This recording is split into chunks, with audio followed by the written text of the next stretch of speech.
자, 이번 6월 기도회 11주의 주제는 신자로서 나는 누구인가? 신자로서 나는 누구인가? 즉 신자의 정체성에 대해서 한번 살펴보려고 합니다. 이제 대한민국에서 기독교는 더 이상 마이너가 아니라 메이저가 되었습니다. 메이저. 마이너가 아니에요. 바로 성도의 수에 있어서, 재정에 있어서, 교회의 숫자 등을 보고 말씀을 드리면 더 이상 마이너가 아니라 메이저가 되었습니다. 지난 6월 1일에 강남에 있는 한 대형교회 헌당식이 있었습니다. 강남에 있는 교회가 헌당식을 했어요. 이 자리에 정계, 법조계, 교계에서 수많은 분들이 직접 참석해서 축하하거나 영상 메시지를 보냈다라는 이야기를 언론을 통해서 듣게 되었습니다. 아무리 대형교회라고 하지만 그래도 한 지교회의 헌당식에 현직 서울시장을 비롯해서 여당과 야당의 유력 국회의원들 직접 그 자리에 참석을 했고요. 유엔 사무총장을 역임했던 분도 영상 메시지를 보내고 각 당의 대표들과 여러 법조계의 그러한 인물들이 이렇게 참석하거나 아니면 영상 메시지를 보낸 그 장면들을 언론을 통해서 제가 보게 되었습니다. 여러분, 그런 것들을 보면서 기독교 위상이 대단해졌구나 제가 생각을 해보게 되었어요. 그렇다면 메이저답게 기독교는 이 사회에 어떠한 영향을 끼치고 있습니까? 한번 생각을 해보세요. 기독교가 이제 위상 면에서는 메이저가 되었어요. 굉장히 여러분 높아졌죠. 정치인들도 경제계 높은 그런 위치에 있는 분들도 법조계에 있는 분들도 다 우리 교회를 다니잖아요. 그러다 보면 위상은 높아졌는데 그렇다면 영향력 면에서는 어떠냐는 거예요. 위상은 대단해졌지만 영향력 면에 서서 보면 기독교는 여전히 아직도 마이너에 있습니다. 그러니까 메이저에 있지 못해요. 마이너 같아요. 즉 몸집은 어른이 되어 있고 자신도 그렇다라고 여기지만 주변 사람들은 아직도 어른 취급을 하고 있지 못한 그런 상황이에요. 그렇다면 이러한 괴리감은 어디서 나오게 되었을까요? 여러분, 몸집은 커졌습니다. 그렇지만 영향력 면에서는 굉장히 지금도 미미한 상태예요. 이러한 위상과 영향력과의 그런 괴리감은 어디에서 나오게 되었을까? 바로 신자들의 정체성이 확립되어 있지 않기 때문입니다. 그렇다면 정체성, 보통 영어로 아이덴티티라고 이야기를 하는데 여러분, 이것은 무엇일까요? 정체성에 대해서 굉장히 여러분들이 많이 들어보셨잖아요. 이 아이덴티티가 중요하다, 정체성이 중요하다. 사전적인 의미로는 존재의 본질을 규명하는 성질입니다. 존재의 본질을 규명하는 성질이에요. 한마디로 왜 그것이 존재해야만 하느냐, 이 질문에 대한 답을 할 수 있어야 하는 거예요.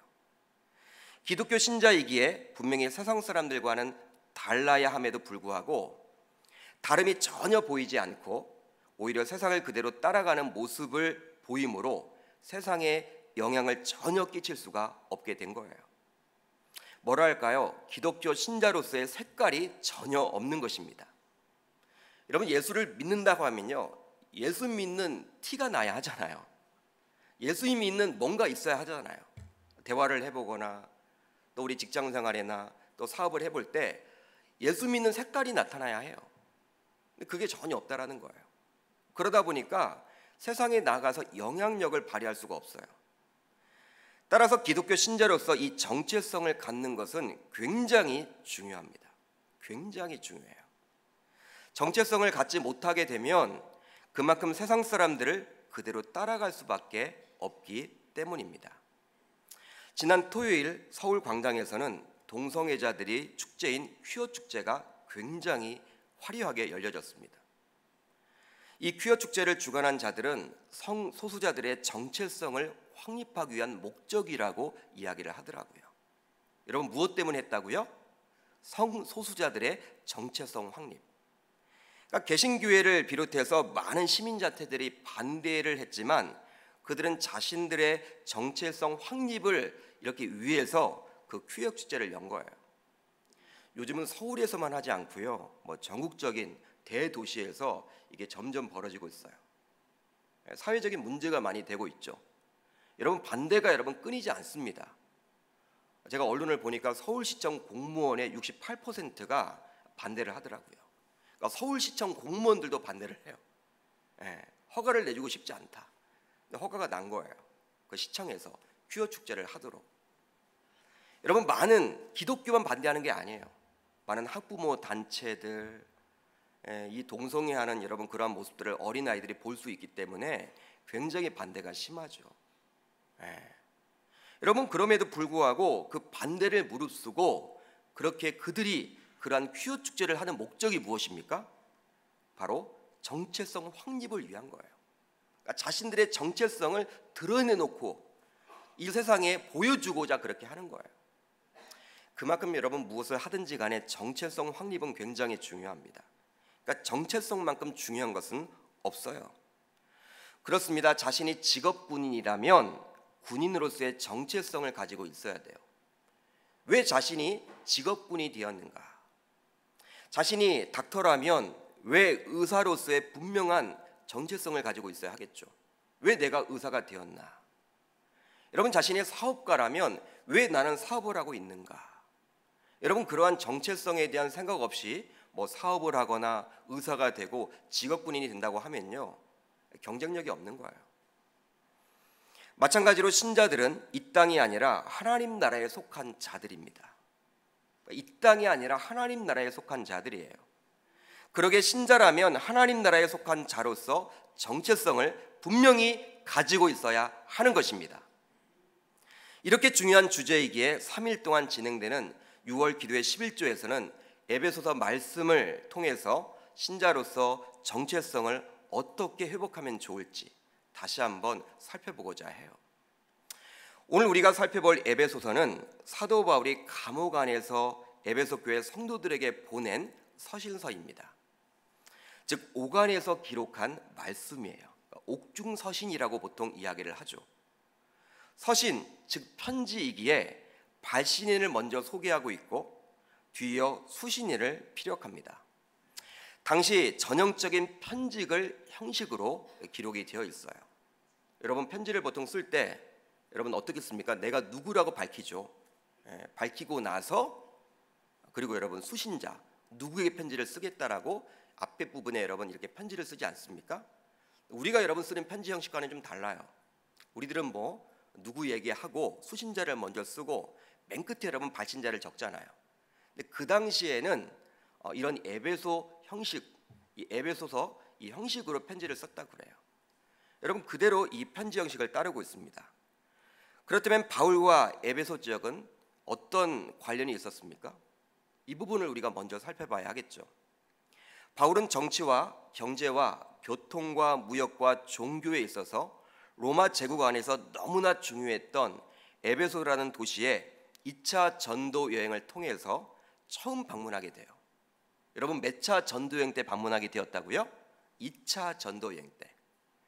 보통 우리가 사도행전을 보게 되면 바울의 1차 전도 여행, 2차 전도 여행, 3차 전도 여행을 우리가 살펴볼 수가 있는데, 이 에베소 지역은 지금의 터키 지역입니다. 터키 지역인데 아시아에 위치한 지역이죠. 그런데 사도 바울의 2차 전도 여행 때 처음 방문하게 되었어요. 그때 먼저 브리스길라와 아굴라 부부에게 복음을 전파하고 교회를 세우게 되죠. 한마디로 브리스길라와 아굴라 부부와 함께 에베소 지역의 개척교회를 세우게 된 거예요. 본래 여러분 교회가 있던 자리가 아니었죠. 그런데 브리스길라와 아굴라 부부와 함께 사도 바울이 개척교회를 세우게 됩니다. 여러분, 어느 곳에 세웠다고요? 에베소 지역에. 그래서 에베소 교회예요. 또 3차 전도여행 기간에 다시 한번 그곳을 방문하여 3년 동안이나 주야로 성도들을 가르치며 눈물로 교회를 세우게 되죠. 3년 동안이나. 사도행전 20장 31절을 보면 이렇게 기록을 하고 있어요. 그러므로 여러분이 일깨어 내가 3년이나 밤낮 쉬지 않고 눈물로 각 사람을 훈계하던 것을 기억하라. 3년 동안이나 주야로 눈물을 흘리며 가리켰다라는 거예요. 말씀을 가리켰습니다. 여러분, 우리가 잘 알다시피 바울은 순회 선교사였습니다. 순회 선교사였어요. 한 곳에 오래 머무르지 않았어요. 그러니까 교회를 개척하고 떠났습니다. 일정 기간이 흐르면. 그런데 3년 동안이나 에베소 지역에 머물면서 성도들을 말씀으로 지속적으로 양육했어요. 우리가 보통 두란노 서원이라고 여러분 많이 들어보셨죠? 뭐 거기서 따서 두란노 출판사도 있지 않습니까? 근데 그 두란노 서원이 바로 에베소에 있는 거예요. 여러분 그곳에서 여러분 가르쳤어요. 그러게 바울의 입장에서는 자신이 단순히 교회를 개척했다라는 것 이상으로 에베소 교회에 대한 관심을 가질 수밖에 없게 되는 것이죠. 단순히 여러분 교회를 개척하는 것과는요 차원이 다른 거예요.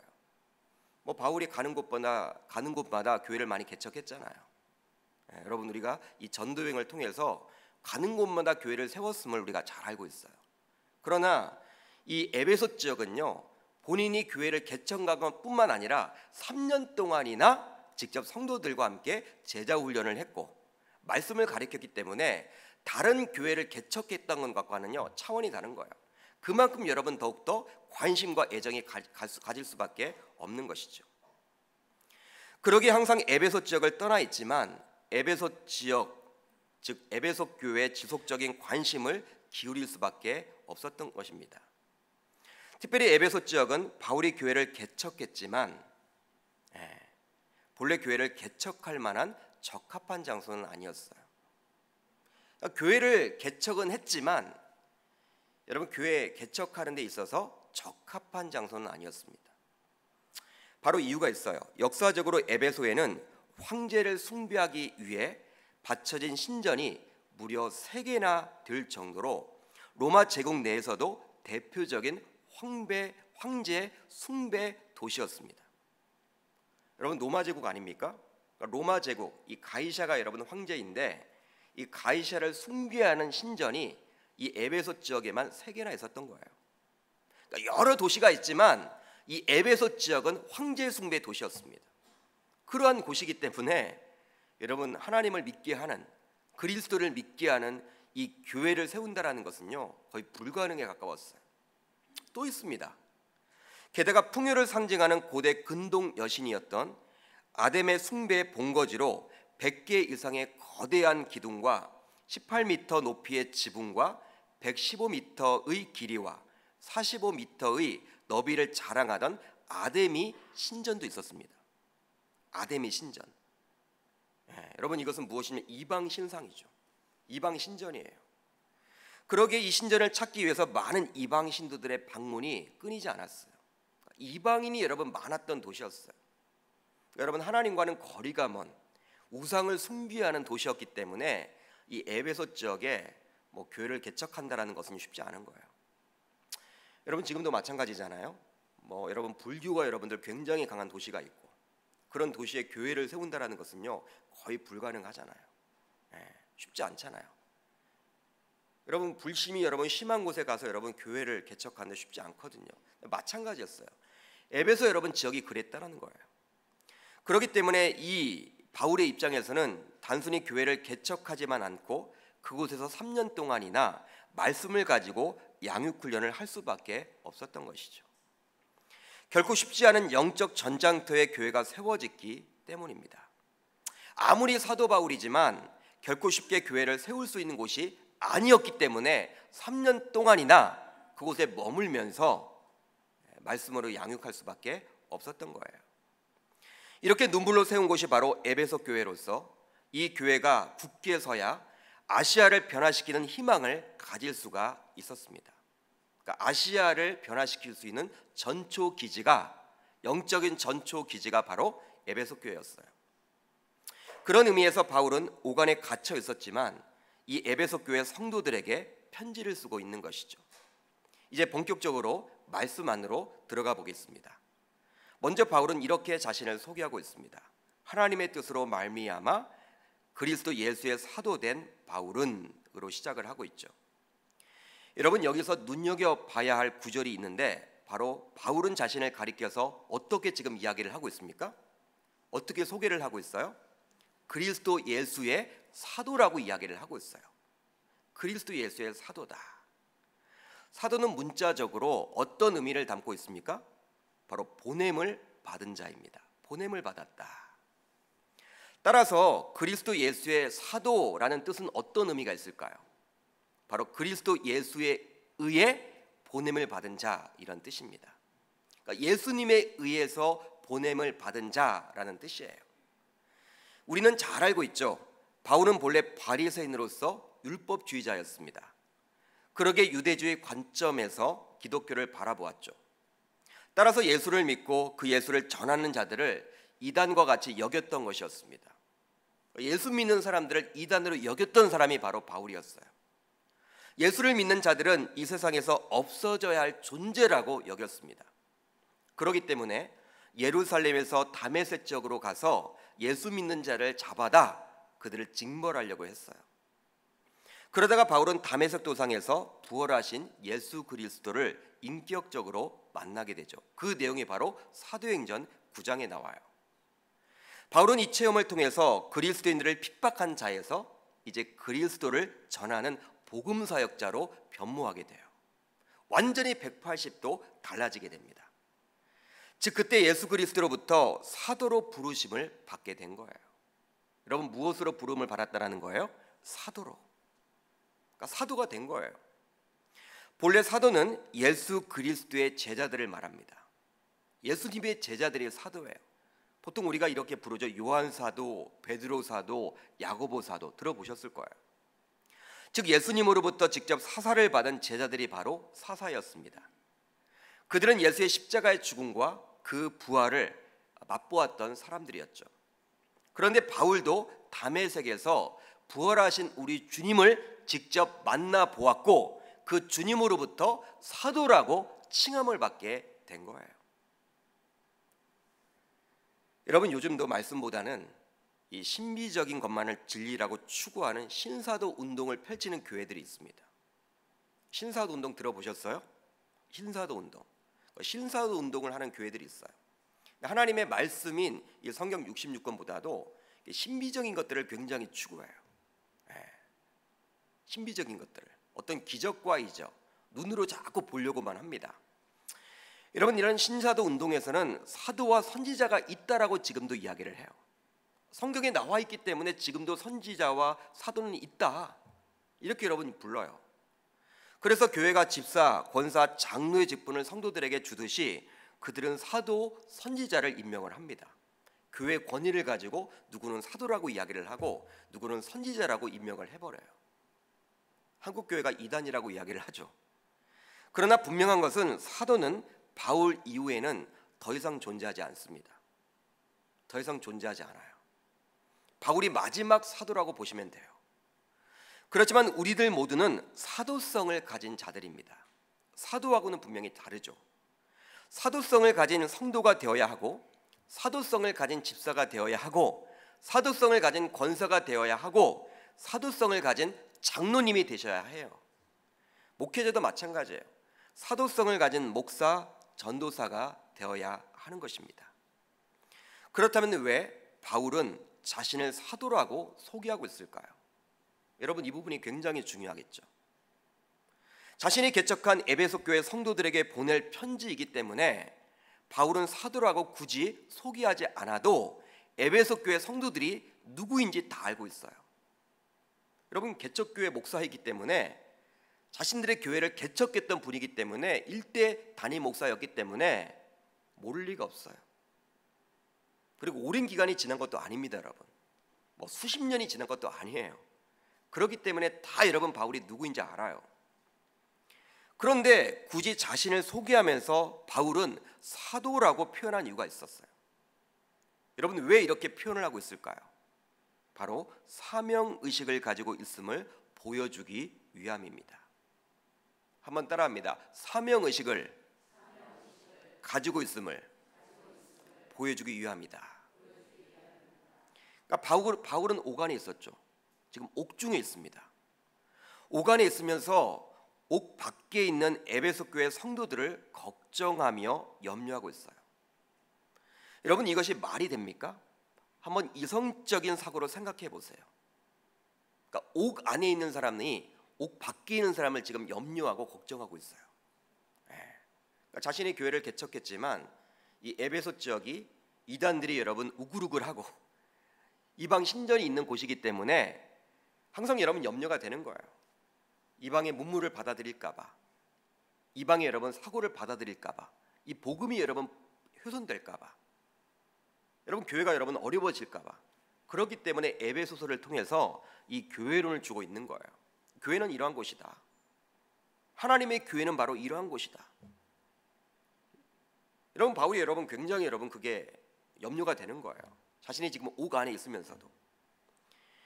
보통 옥에 갇히게 되면 옥 밖에 있는 사람들이 옥 안에 있는 사람을 보통 옥바라지 합니다. 그렇죠? 옥 밖에 있는 사람이 옥 안에 있는 사람을 옥바라지 하잖아요. 근데 바울의 경우에는 상황이 지금 반전돼 있어요. 옥 안에 있는 사람이 옥 밖에 있는 사람을 옥바라지 하고 있어요. 이것은 바울이 사명자였기 때문에 가능했던 거예요. 예수 그리스도의 보내심을 받은 사도로서 비록 자신은 옥 안에 갇혀 있지만 끊임없이 복음을 전하겠다라는 사명의식을 가지고 있었기 때문에 가능했던 거예요. 여러분 사명의식을 가지게 되면 자신이 처한 상황은 아무 문제가 되지 않습니다. 그만큼 사명은 굉장히 중요한 거예요. 왜냐하면 꼭 이루어야 할 목표가 존재하기 때문이죠. 바울은 사도가 되면서 이 목표를 예수 그리스도로부터 받았습니다. 실제로 사도행전 9장 15절을 보게 되면요, 다메섹 도상에서 주님께서 왜 바울을 만나 주셨는지에 대해 말씀을 해주고 있어요. 우리 한번 같이 이 사도행전 9장 15절을 읽어봅니다. 시작.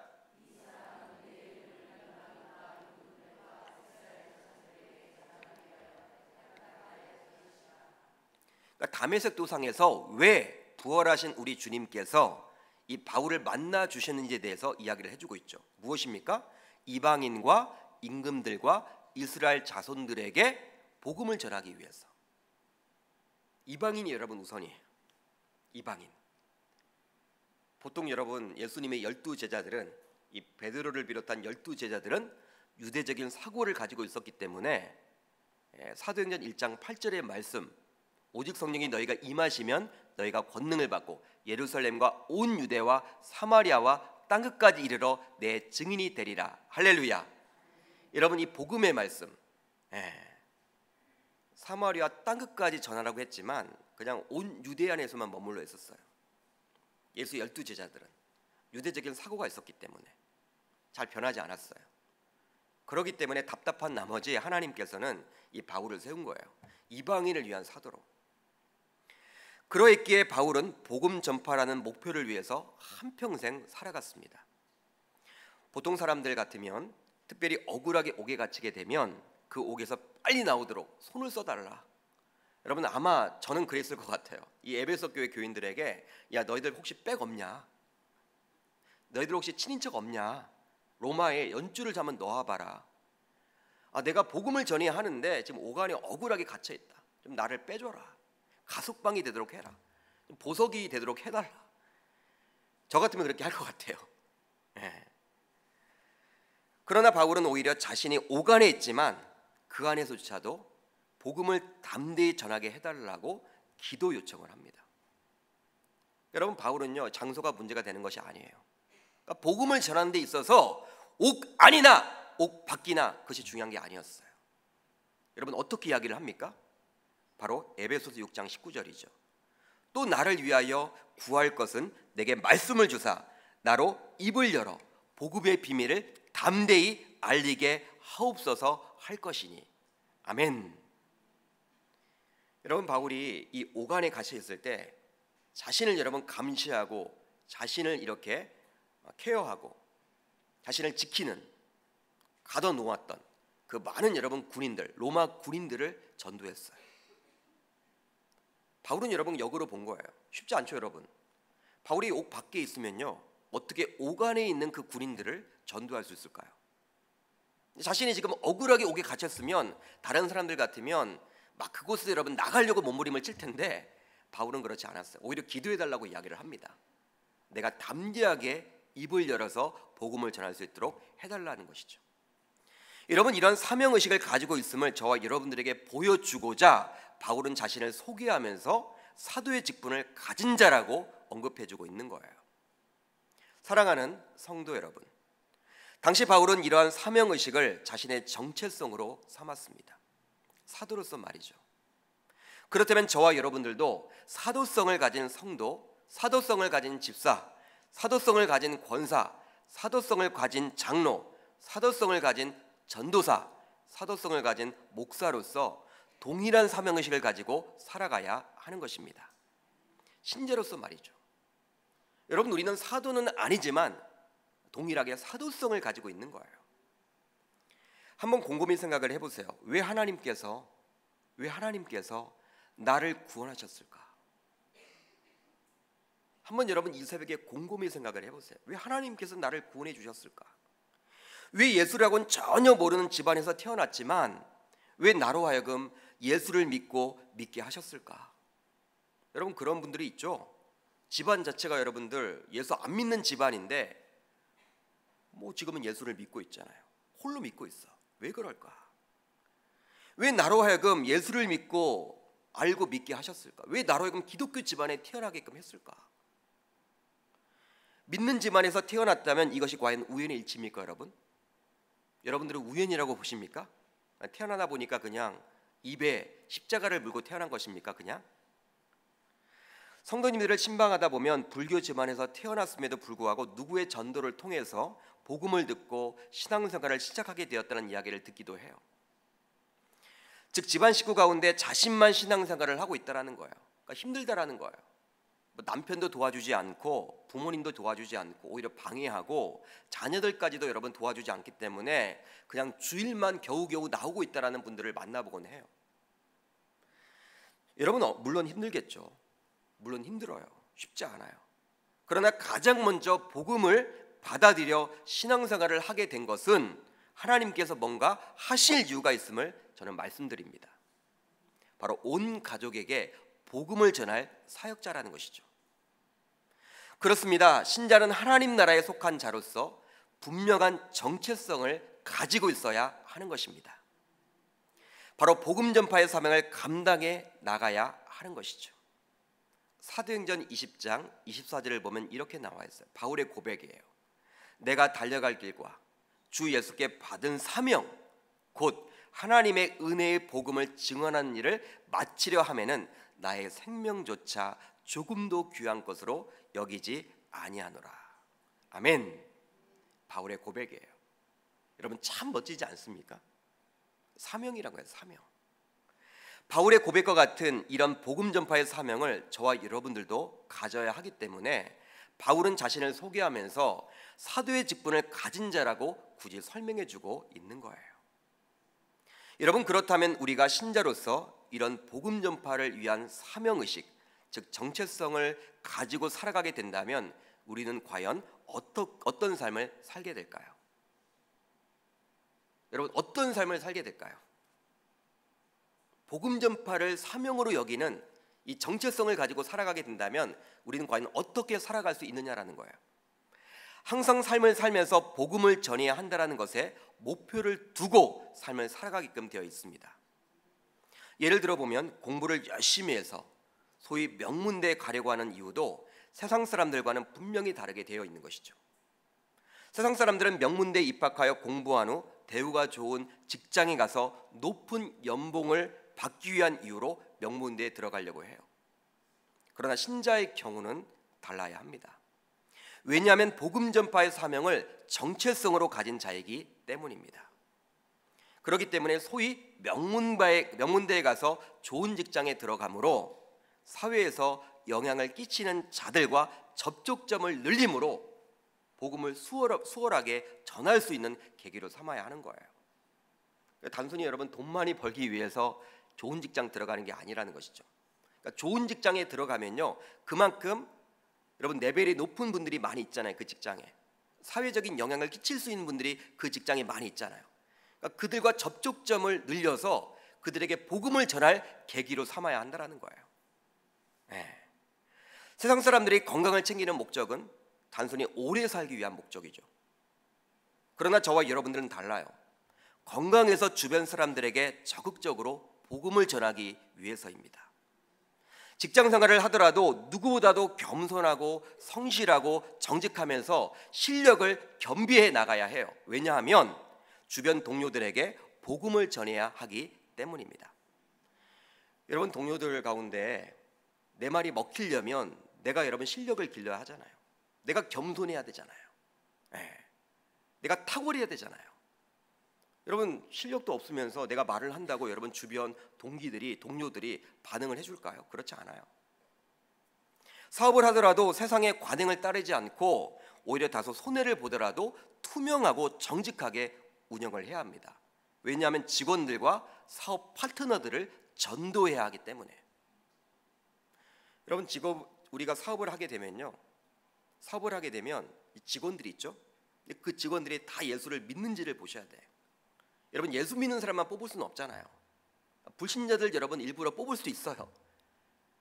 여러분, 그들을 다 복음 전하려면요, 사장으로서 여러분 더 잘해야 돼요. 더 투명하게 여러분 해야 되고, 다른 직장들보다 그분들에게 여러분 대우를 더 잘해줘야 하는 거야. 즉, 신자라면 이러한 복음 전파 사명의 정체성을 누구나 가져야 하는 것이죠. 그냥 자신만 예수 믿고 구원받아서는 곤란합니다. 바로 구원받은 자는 모두 사명자로서 살아가야 하기 때문입니다. 코카콜라는 현재 200여 국에 진출해 있습니다. 200여 국에 진출을 했어요. 유엔이 창설된 지 이제 60년이 되었고 현재 회원국이 192개국이라고 그래요. 유엔보다도 더 코카콜라 들어간 나라가 많아요. 영향력이 여러분 얼마나 큰지 우리가 알 수 있겠죠.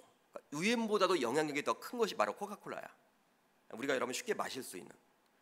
제가 참 놀랬던 게 인도네시아 오제 제가 갔어요. 뭐 핸드폰도 안 터지는 곳이야. 그런데 그러한 곳에 갔는데 그곳에 코카콜라가 있더라고요. 참 놀랐어요, 여러분. 참 놀랐어요. 정말 가게라고도 할 수 없는 조그만한 상점이었습니다. 살 게 없어요, 아무것도. 근데 구입할 물건도 거의 없는데 누군가 거기다 코카콜라를 가져다 놓은 거예요. 그러니까 유통망이 그만큼 여러분 대단한 거예요. 그러니까 코카콜라 유통망을 뚫어야 돼. 뭐든지 하려면. 대단한 거예요, 여러분. 그런데 이런 코카콜라에 없어서는 인물 하나가 있으니 바로 60년 동안 코카콜라를 이끌어온 로버트 우드러프 경영자였습니다. 그는 한마디로 코카콜라에 미친 사람이었어요. 그가 이런 유명한 말을 남겼습니다. 내 혈관 속에 흐르는 것은 피가 아니라 코카콜라입니다. 많이 들어보셨죠? 저는 이 말을 살펴보면서 우리 신자들의 혈관 속에는 복음을 향한 거룩한 사명이 흘러야 한다라고 생각해 보게 되었습니다. 복음 때문에 직장도 다니고, 복음 때문에 사업도 하고, 복음 때문에 학교도 다니고, 복음 때문에 관계도 맺고, 복음 때문에 건강해져야 하는 거예요. 여러분, 이게 나의 정체성이에요. 신자의 정체성이에요. 이제 말씀을 정리합니다. 바울은 이러한 사도의 직분이 바로 하나님의 뜻으로 말미암아 된 것이라고 말씀을 합니다. 오늘 1절을 보시면 나와 있죠. 인간의 뜻이 아니라는 거예요. 바로 철저한 하나님의 의도 가운데 자신이 사도의 직분을 가지게 되었다라고 이야기를 합니다. 바로 철저한 하나님의 의도 가운데 자신이 사도의 직분을 가지게 되었다라고 확신하고 있는 것이죠. 지금도 마찬가지예요. 우리가 신자로서 가지게 되는 정체성, 즉 복음 전파를 위한 사명은 창조주 여호와 하나님의 의도입니다. 그분의 뜻입니다. 그러게 그분의 의도이기 때문에, 그분의 뜻이기 때문에 우리가 복음 전파를 위한 사명을 친히 감당해 나아간다면 하나님께서는 우리를 외면치 않으시고 우리를 반드시 돌보실 것입니다. 이런 확신을 가지고 오늘도 복음 전파 사명을 위해서 달려나갈 수 있기를 주님의 이름으로 축복합니다.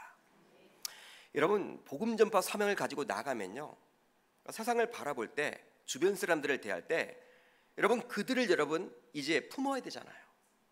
그들을 전도해야 되잖아요. 여러분, 내 말과 내 행동이 달라질 수밖에 없어요. 달라질 수밖에 없어요. 여러분, 그렇게 되면요 자연스럽게 영향력이 따라오게 되는 거예요. 할렐루야. 저와 여러분들, 오늘 우리가 말씀을 살펴봤습니다. 신자라면 무엇으로 살아야 할까? 여러분, 무엇으로 살아야 합니까? 사명으로 살아가야 한다. 복음 전파의 사명을 가지고 넉넉하게 살아갈 수 있기를 주님의 이름으로 축복합니다.